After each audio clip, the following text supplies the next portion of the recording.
What's going on, everybody? Welcome to After Prison Show, and Joe barely has a damn voice. I don't know, I feel like I've been doing a rock concert for like the last week or so. What do you think, Dave? Dave, are you even in the shot? Come here, Dave.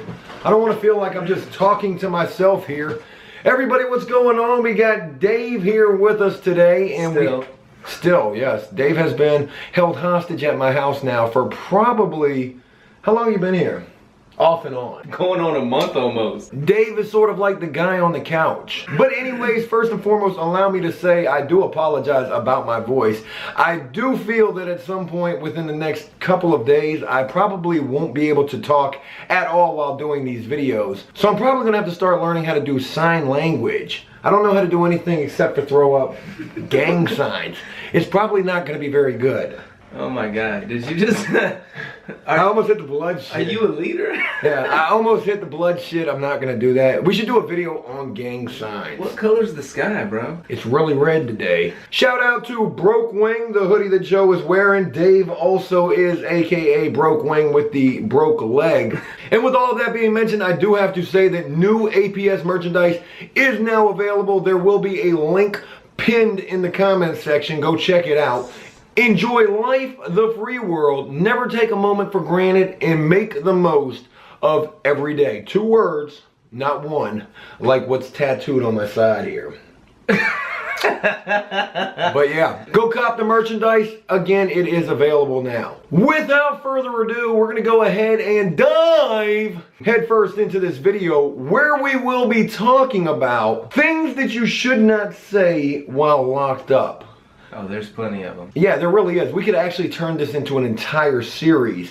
But what I want to do, Dave, is I kind of just want to go back and forth with you a little bit. And let's just go tit for tat, talking about different things that you shouldn't say in prison. And again, there are many things that you shouldn't say in prison. The very simplest thing could be taken completely out of context. Absolutely. And end up meaning something that you really didn't intend for that to mean whatsoever. And then you got Peaches at your door. And then you have Peaches or Punk Tattoo Guy knocking at your back door.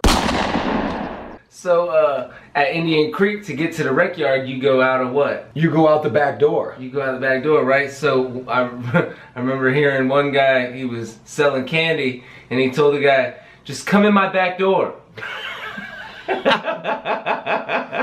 Oh my God, just come in my back door. Hey Peaches, the back door is open. Come on in here, baby. They were on the rec yard. The dude was like, you want me just to wait out here? Nah, just wait a few minutes and then come in my back door. Yeah, that could definitely be taken to mean something totally different. Something that you definitely don't want that to mean. Everybody on the yard was like, dude! Oh shit! He just gave that dude an invitation!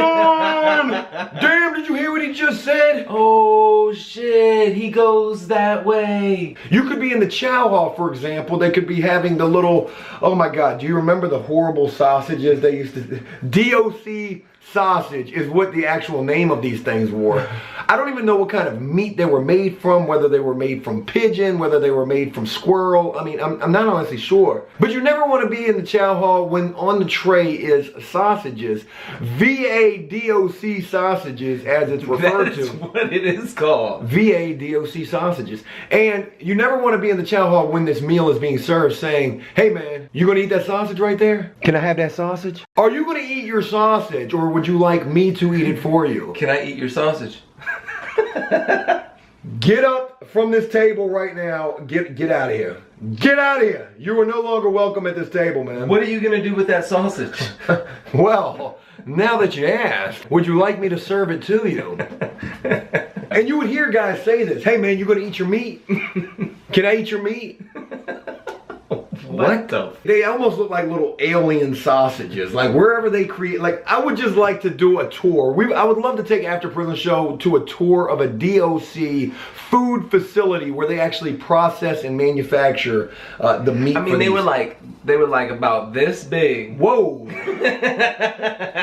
What? They were working with. Would you have a ruler in there? they were about this big. That's putting me to shame right there immediately. And the crazy, some days, man, these things wouldn't even be cooked, so they'd be kind of Pink. Yeah, pink and purple. It almost looked like a bruise on your tray, like a bruised manaconda, basically. A bruised sausage. Why is your sausage so pink? What have you been doing with your meat? So this is something else that you do not want to say while locked up. And the crazy thing about it is I actually heard people say this. Now, they would say this just being funny while doing so, but there's nothing to joke about when you tell another man, damn, dude, you're fat as a bitch. Where'd you get an ass like that? My God. I would legit hear guys say this. They would be kidding again, you know, I have to mention that. But there's nothing good about telling another man that you are fat. Fat. And I mean the P-H-A-T fat. What does that mean? Pretty hot and tempting. Pretty hot and ta-ta in my book. But that's just me thinking out loud here. I mean, it's crazy. Guys in prison will say some of the most crazy shit out of their mouths. Sometimes they speak without thinking. Man, let me get in them dangs. Let me get in them dangs, bro. Hold on, Dave. Hold on. Speak English, okay? I don't even know what... That's what he would say. He was just like, I think he was gay on the low. There's nothing wrong with being gay either. Dave is a gay hater. So for any gay people who may watch After Prison Show, Dave is the gay Nazi. Not Joe, okay? Joe has nothing. Hey, it's 2017. I guess that's okay. But anyways, Dave, I'm still trying to comprehend what the hell you were just saying, right? He would just be like, hey, bro, let me get in them dangs, bro. Hey, bro, let me get in them dangs. What the hell is a dang? That's what he would say. Explain to me the Urban Dictionary definition. I have no clue what it means. All I know is the way he would look at you and gesture when he would say it. He'd be like, dude, Dave, I'm ready to punch you in the face just for you looking at me like that. But what I'm trying to get to here is, what do you assume that he was meaning by this? Like, I think he was trying to ask you out on a date. And I remember this country dude who said this was like something that he lived by. Like when you would ask him where he was from, he would always say, I come from a place where teeth are scarce and animals, they're scared. Scarce teeth and scared animals. My God, dude, where exactly are you from? Are you from where they filmed that movie? What was the name of that movie? The Hills Have Eyes?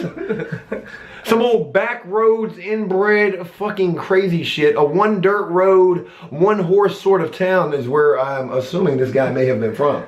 A one scared horse town. One scared horse type of town as well. Oh my God. And not to mention, as this guy's telling me this, I mean, he has no teeth at all, so he's like, where I come from, teeth are scarce. And animals, they're scared. Another thing that isn't taken too lightly, and people say it, I'm gonna bring up the suicide thing. They'll randomly say out of their mouth, you know, maybe I wish I was dead, or I'm gonna kill myself. And I'm not laughing at people who are trying to take their own lives, because that's serious. I've actually dealt with that. But what'll happen to you if you say that is the worst thing in the world. And I've seen someone say it and they were just joking. I think it was like they had lost money on the parlay and they were just like, fuck my life, I'm gonna kill myself. Yeah, and the police heard him. And he went straight to suicide watch. Butt naked. Butt ball naked. Now this is the crazy thing about this is this is not a joking matter at all, because suicide is something that definitely does take place while locked up. But this actually happened to me. And I never ever said, well, I probably did. But the deal is I was dealing with a girlfriend who had left me. I was 18 years old. And I was on the phone. I was crying. I was like, why? Why are you leaving me? But I probably said something along the lines of, if you leave me, I'm going to kill myself.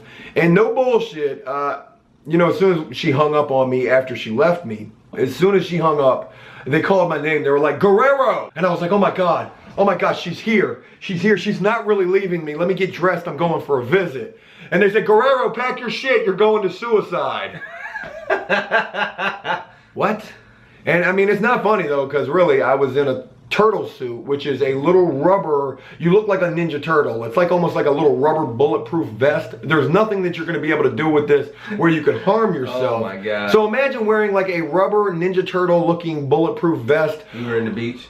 No, it's in Norfolk with nothing else on whatsoever. You don't even have, you have a mattress, but you have no sheets, you have no blankets, you have nothing, and you're butt ball naked except for your vest, and your little Junie cakes are hanging out the back.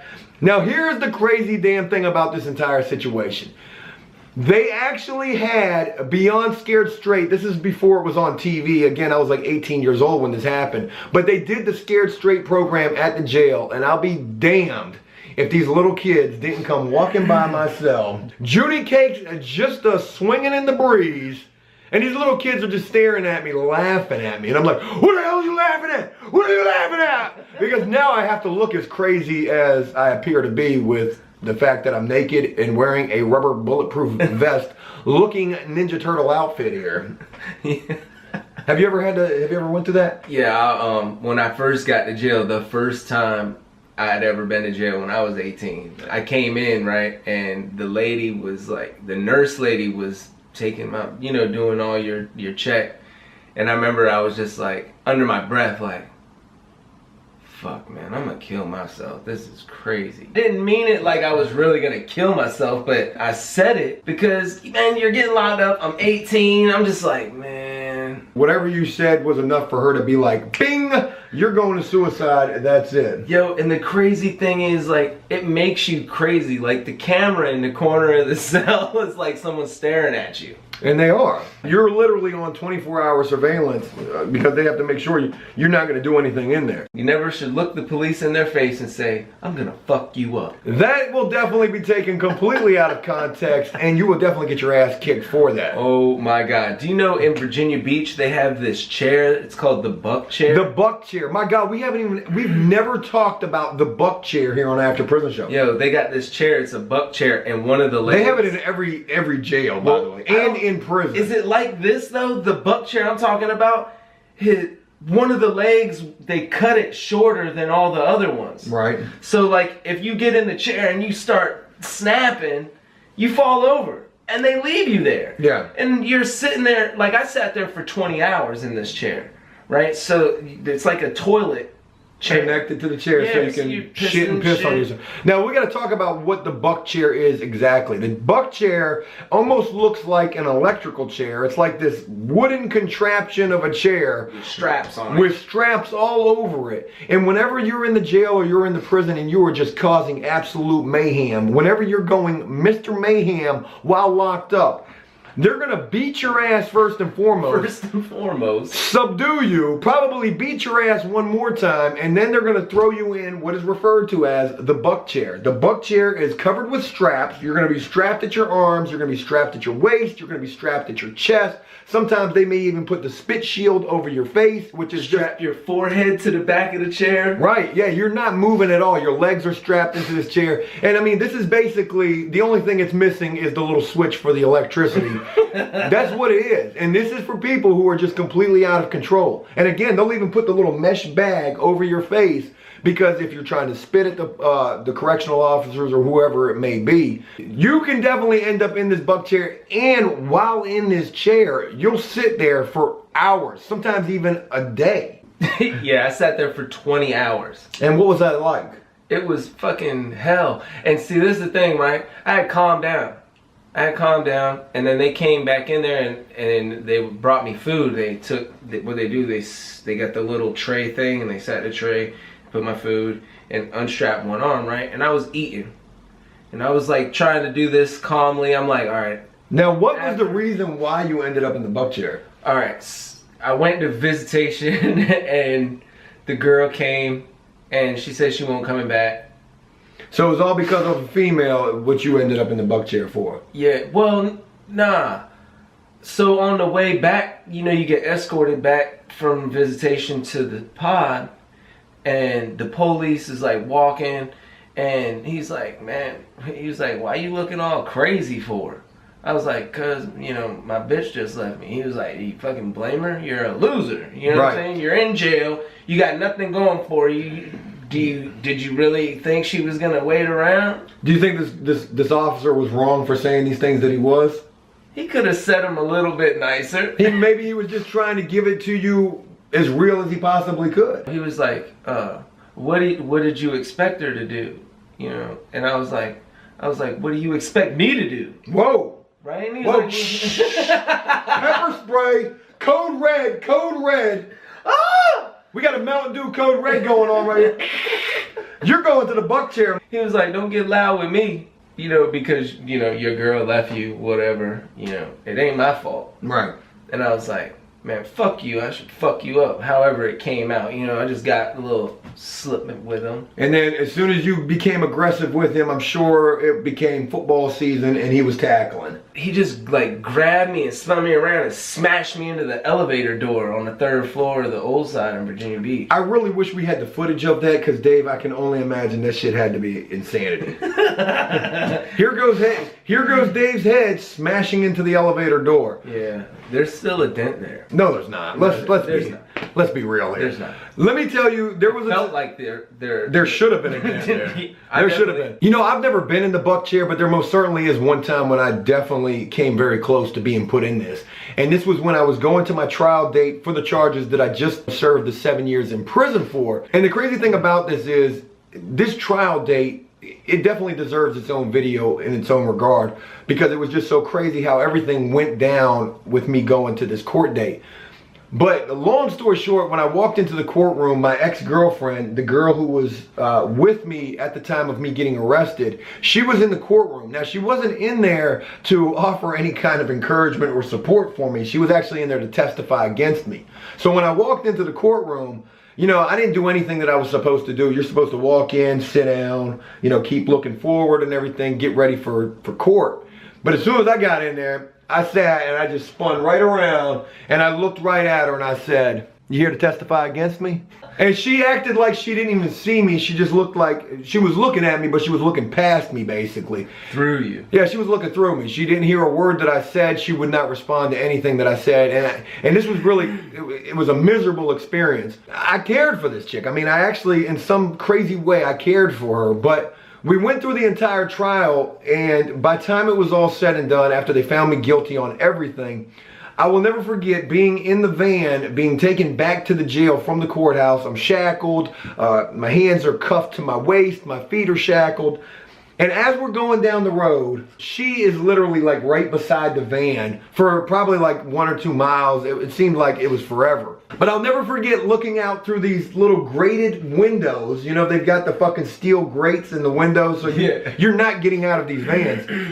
And I'm just looking at her in her car. She is paying no mind to this situation that she's riding right beside this van. She probably could care less if I'm even in this van, or doesn't even realize that this is the van that's transporting me back to the jail. Like, I just remember as we were riding, and then it just came for her to make her turn, and you know, she was to go on her way and we were to keep going straight to the jail. And I remember just watching as she made that turn, and I was thinking, you know, this is the last time I will ever see this chick again.